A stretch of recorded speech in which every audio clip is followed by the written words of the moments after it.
It is our final major news bulletin for the day, right here on Flow 94.9 FM. This is the flow of God's own state. My name is Michael Oni. The headlines. PDP urges President Buhari and Vice President Oshibajo to publicize their asset declaration. Civil society organization calls for defined roles for security agencies during election.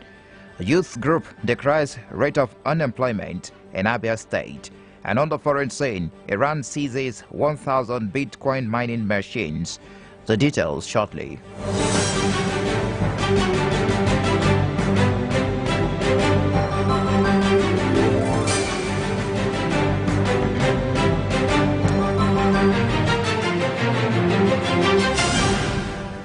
We begin this evening in Abuja, where President Muhammadu Buhari wants the members of the Revenue Mobilization, Allocations and Fiscal Commission to concentrate more on expanding the sources of revenue to the Federation account and other non-oil sources, including solid mineral.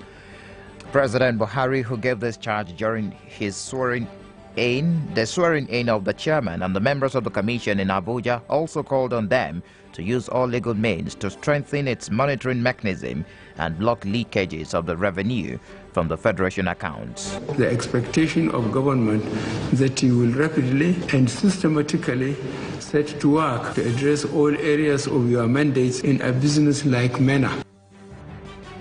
Meanwhile, a special government panel has recommended the President Muhammadu Buhari to sign Nigeria up for a landmark African free trade agreement ahead of the key meeting of African leaders.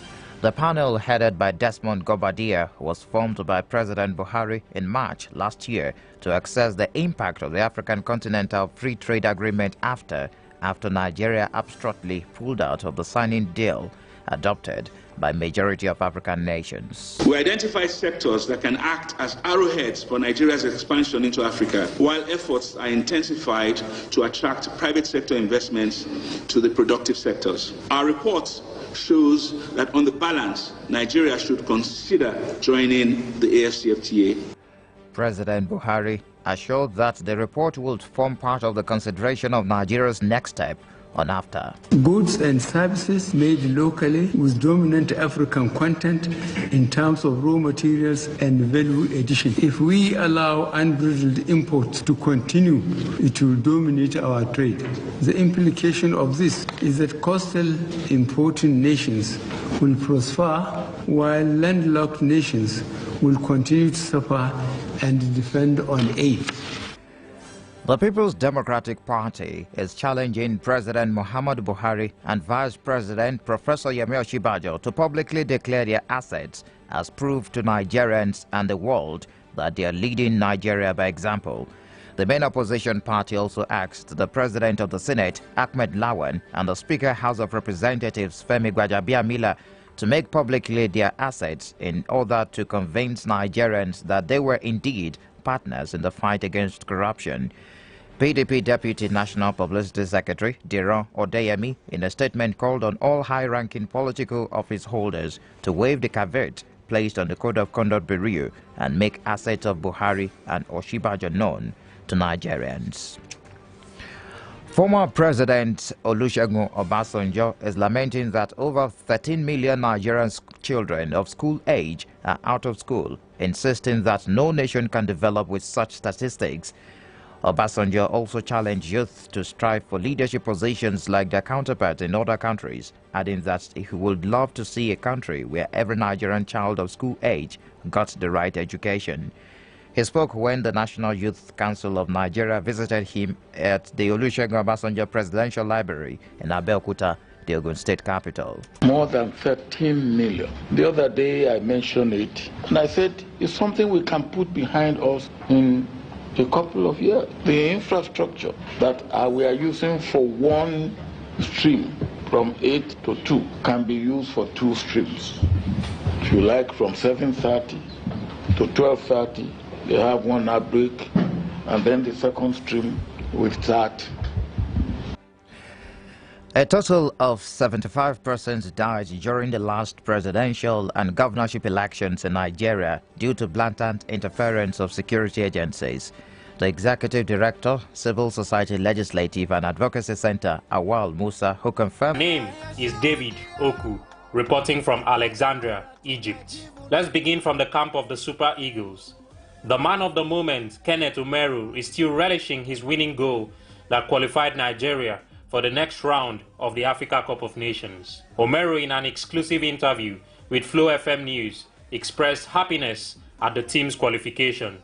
I feel so good. I've wanted to score for Nigeria. This couldn't have come in more better time. It's a great feeling, you know, and I'm glad I could score, and it is the winning goal as well. So you know, I feel good. I feel blessed. What does it feel like playing for Nigeria? Growing up, this is what I've always wanted. You know, I've been a fan of the Super Eagles from a child.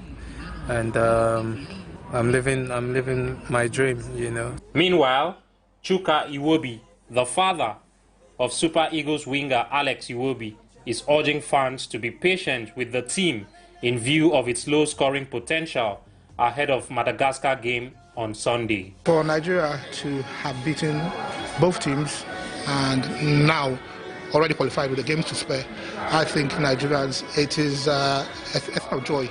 And I'd want Nigerians to back the Eagles. It could well be a slow start in terms of goals, but with patience, I'm very confident that as we progress in the competition, they'll come stronger, they'll be a lot better, and the goals will start coming. I'm quite positive. Well, don't tell Alex I asked you this. What do you think is his best position?